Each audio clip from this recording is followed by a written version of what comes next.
Chapter 12. The chapter of Joseph, containing 113 verses, written at Mecca. In the name of God, gracious and merciful, I am the merciful God. Aleph Lam Ra. These signs are the signs of the book which distinguisheth good from evil. We have caused to descend from heaven Al-Quran, written in the Arabic tongue. Peradventure ye will learn it. I deliver unto thee in Al-Quran one of the best things that I have inspired into thee. Thou wert before the coming thereof, in the number of the ignorant. Remember thou that Joseph said to his father, My father, I saw in a dream 11 stars, the sun and the moon. I saw them adoring me. My son, said his father, discover not thy dream to thy brothers. They will conspire against thee. The devil is an open enemy to men. Thou shalt be elected of the Lord in this world. He shall teach thee the exploitation of dreams. He shall accomplish his grace upon thee and upon the lineage of Jacob, as he did accomplish it upon thy fathers Abraham and Isaac. The Lord knoweth all things and is most wise. The history of Joseph shall serve for example to posterity. Remember thou how his brothers said, Our father loveth our brother Joseph more than all us together. He is an exceeding great error. Let us kill Joseph and cast him into some secret place remote from us. His absence will render the face of our father more gentle towards us. After his death, we will be converted. One of them said, You shall not do well to kill him, but cast him into the well. Some passengers will take him and carry him into an unknown country.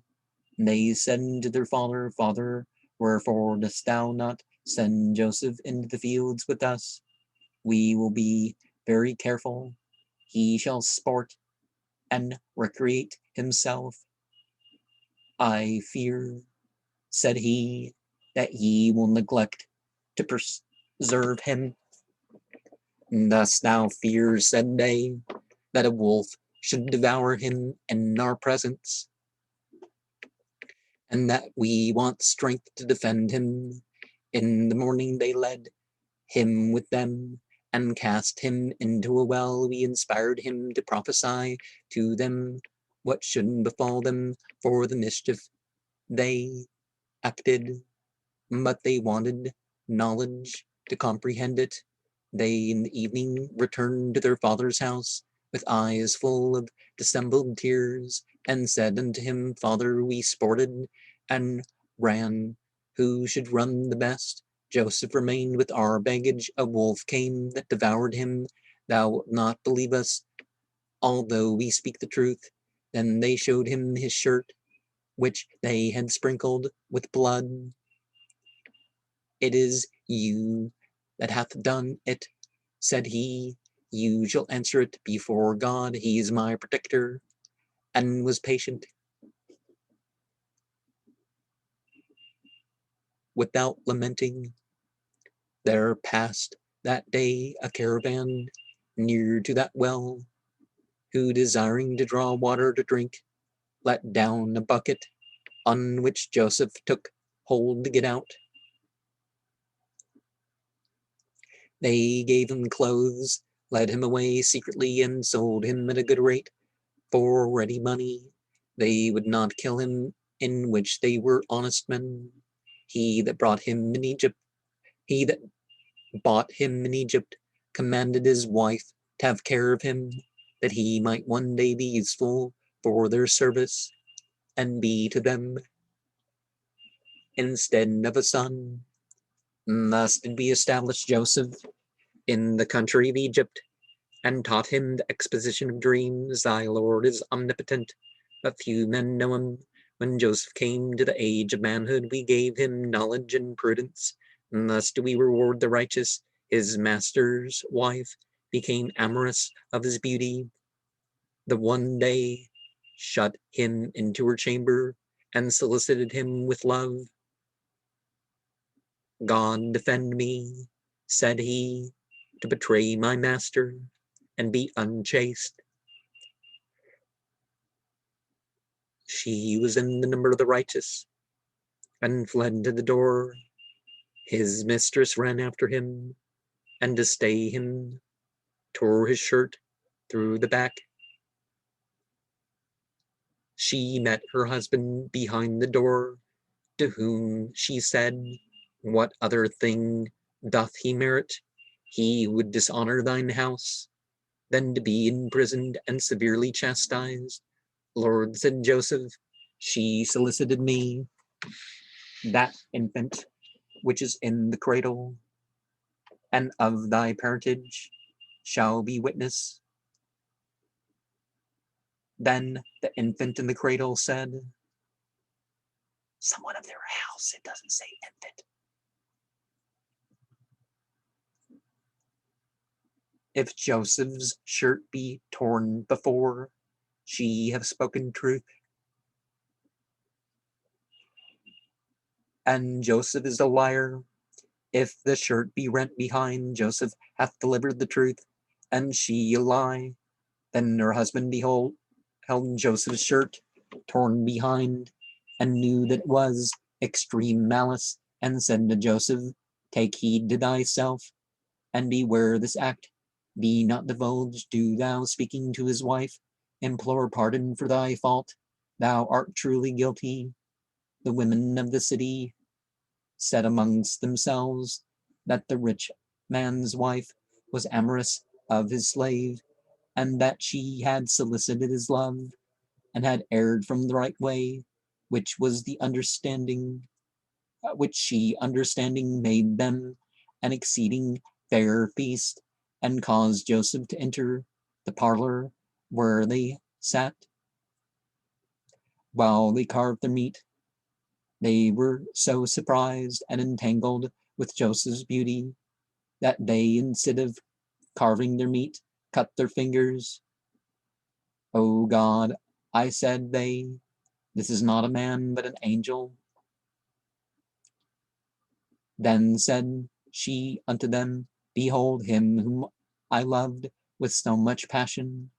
She another time importuned him to satisfy her desire, and perceiving that he would not condescend to her will, menaced him with the with the prison, and to make him miserable. O God, said Joseph, I'd rather be a prisoner than do what she desireth. Deliver me from her malice, defend me from inclining to her.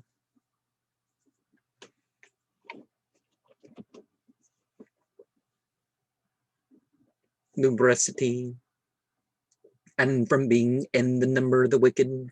His Lord heard his prayer. He understandeth and knoweth all things. This woman, seeing Joseph's resolution, judged it requisite to imprison him for some time.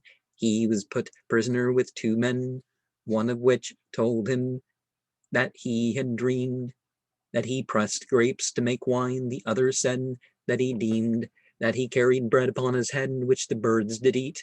They demanded of him the interpretation of their dreams, because he seemed to them to be a good man. He said to them, Before ye break fast, I will interpret your dreams. I will fast tell you what God hath taught me, and how I quit and abandon the law of the misbelievers, and embrace the law of our fathers, Abraham, Isaac, and Jacob. We ought not to worship many gods. Such as believe in the unity of God are endued with his grace, but few men give him thanks. O prisoners, who hath more power idols, are one sole God who is omnipotent.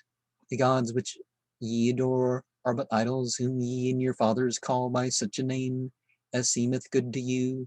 Ye have no reason to worship them. God doth not enjoin you this. He commandeth you to worship him alone. And this is the right way. But the greatest part of the world of this are ignorant. O prisoners, the one of you shall give wine to drink to his master, the other shall be hanged, the birds shall feed on his head, the interpretation that ye have requited shall be accomplished. He besought them that shouldn't be saved to remember him when he should be near to his master, but the devil caused him to lose the remembrance of Joseph, who remained prisoner for the space of 9 years. At that time the king of Egypt saw in a dream 7 fat kine, which 7 lean kine devoured, and 7 green ears of kernels with 7 dry ears, sheaths, which he required the interpretation of his doctors. They answered that the dream was very obscure, and that they knew not the interpretation. The prisoner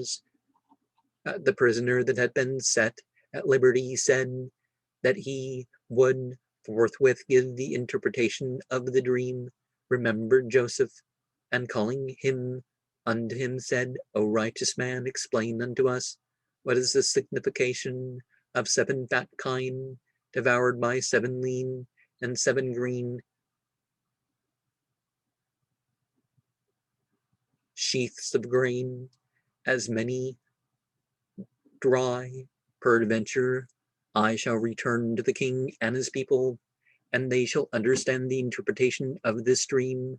And Joseph said to him, Ye shall sow the earth 7 years following, which shall abound in fruits. Preserve your harvest in the sheaves, and take only what shall be necessary for life. After this there shall come 7 years, barren and unfruitful, in which the people shall suffer much. The king of Egypt, having learned the interpretation of this dream, commanded to call Joseph. The messenger said unto him, O Joseph, return to thy master and inquire of him the meaning of the women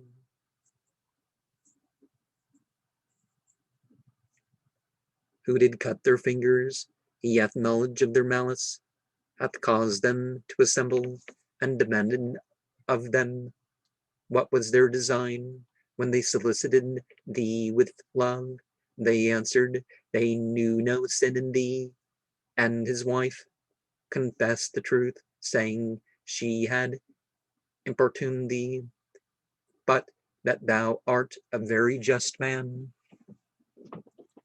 Joseph answered, by this it appears that I am no traitor to my master in his absence. God guideth not traitors. I will not say I am a man without sin. The spirit of man inclineth to evil, except such as to whom God hath given his particular grace. He is gracious and merciful, to whom seemeth good to him. The king, having talked with Joseph, entered him into the number of his domestics, and made him superintendent of his revenues, because he knew him to be a man of spirit, faithful and thrifty.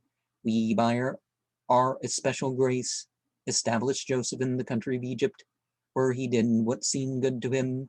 I deprive not the righteous of the reward on earth. The recompense of the other world is yet greater for them that believe in my law and have my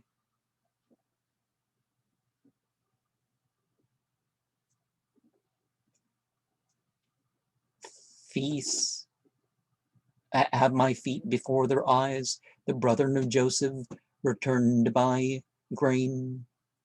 He said to them, when ye shall come again, bring with you your young brother by the father. You shall find I will make you good measure, and lodge well my guests.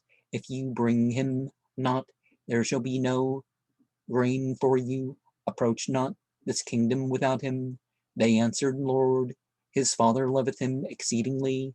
Nevertheless, we shall endeavor to perform what thou enjoinest us. He commanded his servants to put their money for grain in the bottoms of his brother's sacks. Perhaps, said he, they will return or acknowledge his favor when they shall come into their country. When they arrived at their father, they said, Father, there is no more grain for us. If our young brother go not with us, if he go thither, we shall have good measure, and we will be careful of him.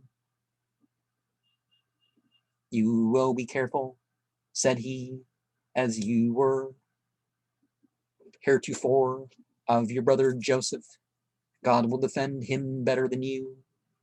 He is the merciful of the merciful. When they poured forth their grain, they found their money at the bottoms of their sacks, and said, Our Father, what shall we desire more? Our money is restored to us, and we have bread for our family. Permit that our brother go with us. We shall have better measure. That is a small thing to the king of Egypt. I will not send him with you unless ye all swear before God to bring him back again. If there be no great impediment, they swore to fulfill his will. Then said he, I take God to be witness of your oath, O my sons, enter not altogether into the city, but go in its several gates to the end. The people may not be jealous of you. God commendeth what to him seemeth good. I rely on him. All true believers ought to resign themselves to his divine will. They entered the city as their father enjoined them to content him. Being arrived before Joseph, he took his little brother by the hand and said to him, Trouble not thyself, for what shall become of thy brethren? Having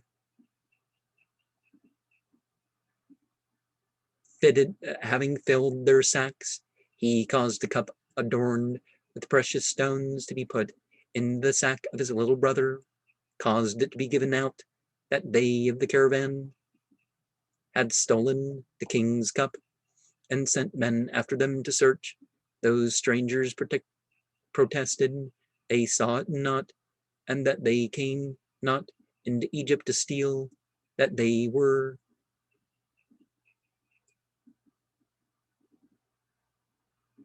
sureties for each other, and that he who had stolen it deserved punishment.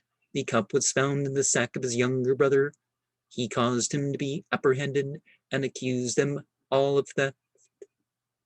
Lord, said they, his father is old. He will be extremely afflicted for his absence. Take one of us in his place. Thou shalt in the end find us to be honest men. God forbid, said he, that I should detain other than him who was found guilty of theft. That would be injustice, finding themselves out of hope to free their brother. They saved themselves in a secret place, remote from the city, where the eldest said to his brethren, You know the oath we took at our departure, and how heretofore we entreated Joseph. I will not go out of Egypt without my father's permission. God is most just. He shall dispose of me and my brother as shall please him. Return to your father and say unto him, Thy son was taken in theft. We saw him and endeavored to our power to deliver him. They of the caravan shall be witnesses. Jacob said at their return, they were the cause of that accident that did not displease you. And he took patience, saying, God perhaps will favor my sons to return in health. He knoweth in what condition I am. He is most prudent in what he ordaineth. He retired from among his sons extremely afflicted, and bewailed the loss of his son Joseph, had his eyes continually covered with tears, and he bore in his heart great sorrow. His son said unto him, Dost thou yet remember Joseph, to add to thy grief, and hasten thine end? I am, said he, extremely desolate. I leave all to the will of God, and he hath taught me what ye knew not. My sons, return into Egypt, and inquire tidings of your two brethren. Despair not of the Spirit of God, none despair of God's Spirit, but the wicked. When they came unto Joseph, they said unto him, The famine that is in our country hath extremely afflicted us. It hath often constrained us to come to buy grain.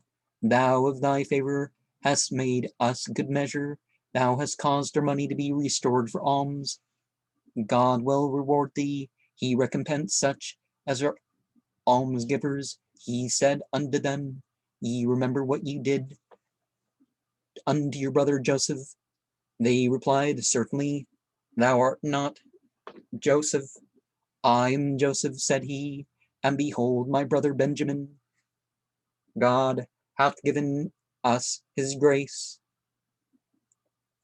He rewardeth him that hath his fear before his eyes, and is patient in his afflictions.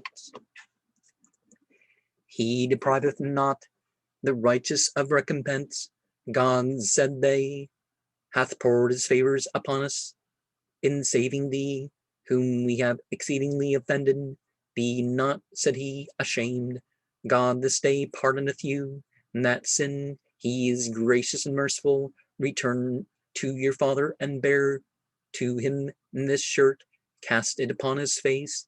He shall recover sight, and return hither with him and with your whole family. The caravan was then halfway upon return, when Jacob said to them that attended him, I smell the odor of my son Joseph.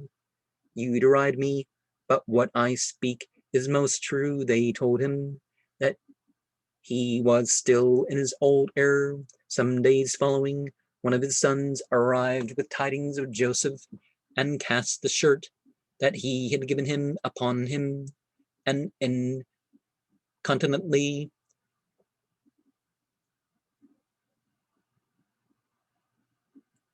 and incontentedly he received his sight, and said, Did I not always tell you that I knew what ye knew not?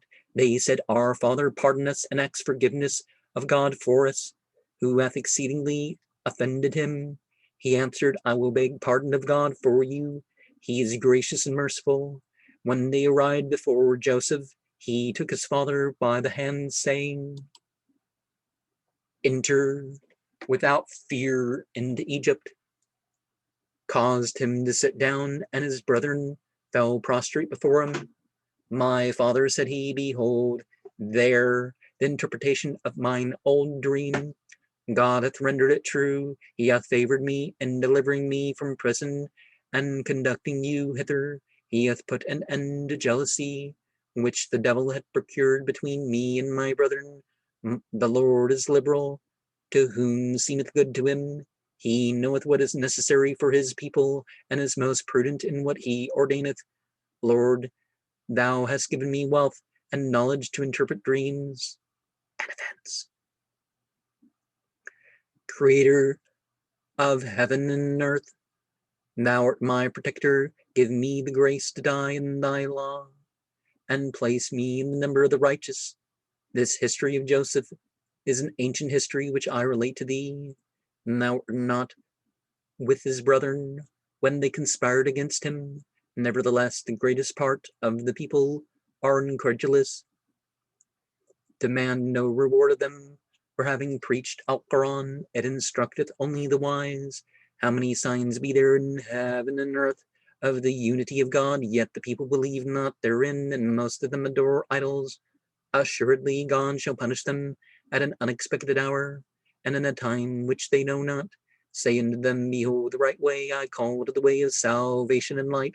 Such as follow me, I return thanks to God, for that I am not in the number of the unbelievers. We sent aforetime none, but to men, to instruct the people. Will not men consider what hath been the end of the wicked that were before them? Paradise is for them that are righteous. Will ye not be converted? And they caused the prophets to lose all hopes of their conversion, and believed them to be liars, but we protected them and delivered from their malice such as seem good to us. Nothing shall exempt the wicked from the punishment of their pains. They shall serve for example to men of spirit. Al-Quran containeth no blasphemies. It confirmeth the ancient scriptures, the originals thereof, and teacheth true believers the way of salvation. And so, one of the things about that chapter, you notice that I had to correct myself, the whole corn and ears thing, because that's sort of that's a phrase that would be misunderstood. Sheaths of grain is really the sort of thing that was said. They weren't buying, what we call corn. Kernels of grain, they would call that sort of thing, but that's just not what people meant by saying that. I'm not even sure if the author 1600s might have known. I'm not sure the existence of corn, how well known it was in the 1600s.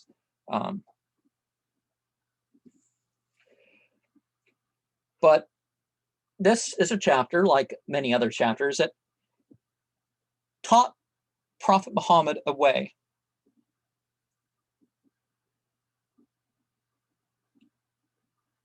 And each chapter can be related to lessons that Muhammad was inspired to act out in particular ways or explain in particular ways. But on the conquest of Mecca, the forgiveness of the brothers by Joseph, or the opportunity thereof was offered based on this model in the very same words.